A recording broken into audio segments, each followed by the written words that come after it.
Phil Foden, the golden boy of English football.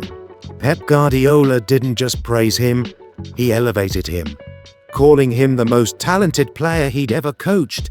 That's a manager who's worked with Messi, Xavi, and Iniesta. Foden had everything: flair, intelligence, composure beyond his years, and most of all, the City DNA.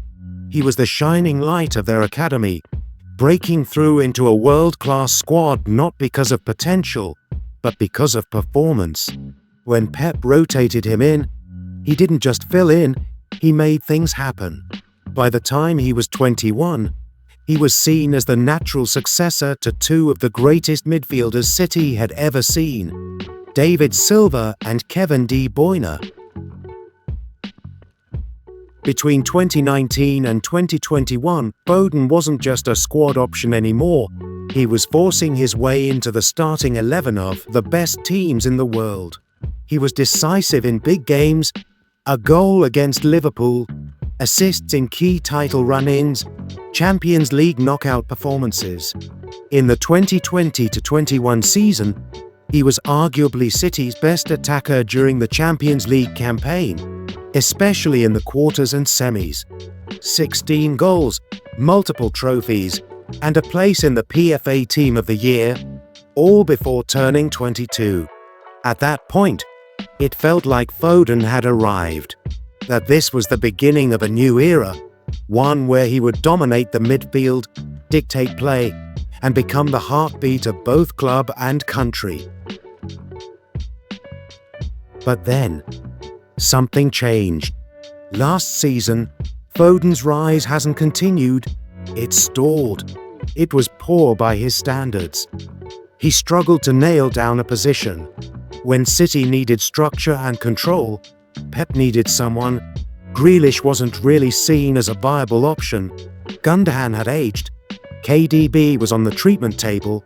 It was Foden's time to shine. Take the mantle of being the face of Manchester City.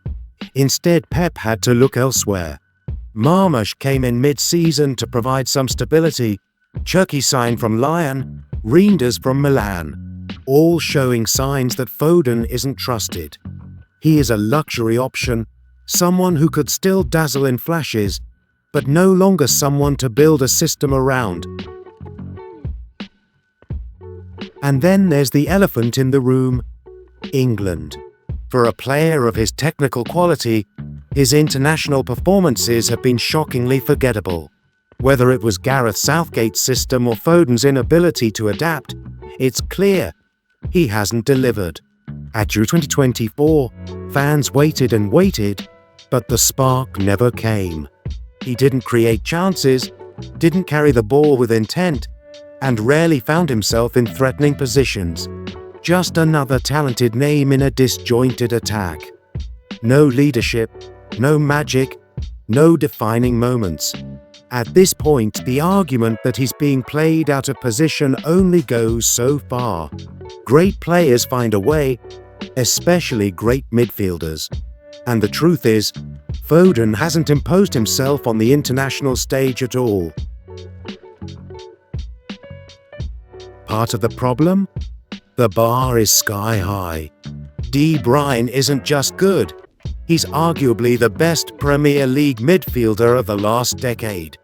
David Silva didn't just pull strings, he orchestrated symphonies. Foden was expected to step into that role, not immediately, but gradually. Instead, he's floating between positions, left wing one week, false nine the next, occasionally in midfield, but never quite owning a role. He hasn't grown into the engine room. Instead, he's become a puzzle Pep hasn't fully solved. And that's a dangerous place for any player to be. Because if you're not the key, and you're not the lock, you risk being left behind. Now at 25, Foden is at a crossroads. He still has the talent, there's no denying that. But football doesn't reward potential forever. Next season City are changing, with KDB off to Napoli.